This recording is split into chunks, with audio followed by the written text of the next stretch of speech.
Visto che la discussione alla Camera dovrebbe esserci, calendarizzata a breve, sulla nuova legge speciale, il rifinanziamento della legge speciale, chiediamo di introdurre nell'ambito di questa legge una legge speciale di gestione del traffico acqueo a Venezia. Le società remiere scendono in piazza, anzi in laguna, assieme ad associazioni e privati cittadini per denunciare ancora una volta la piaga del moto ondoso a Venezia. Il bacino di San Marco è occupato per un paio d'ore da veneziani, mestrini, persino stranieri, tutti in barcaremi.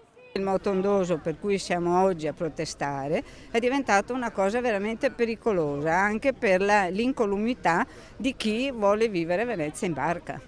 Quella di stamattina sul bacino di San Marco è un'istantanea lontanissima dalla cartolina di plastica diffusa a promozione del turismo di massa.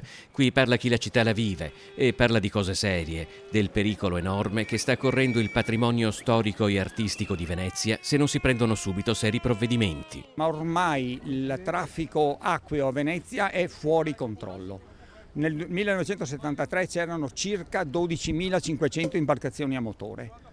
Attualmente forse siamo oltre gli 80.000, forse 100.000. Dico forse perché non c'è una banca dati che tenga conto di questo. In laguna circolano barche con motori euro sotto zero, cioè nel senso che sono stati fatti prima delle normative europee. Venezia si candida giustamente a capitale mondiale della sostenibilità, ma il racconto dell'esperienza quotidiana di chi vive la laguna in barca descrive una realtà in cui c'è ancora molto lavoro da fare. Le istituzioni devono accogliere con sensibilità le nostre richieste. Abbiamo bisogno di manifestare la nostra tipicità in un ambiente che può ancora accoglierci. In attesa che le istituzioni raccolgano l'appello lanciato ancora una volta da Venezia e anzi proprio per rafforzarlo si è mosso l'ente più di prossimità del territorio, la Municipalità di Venezia.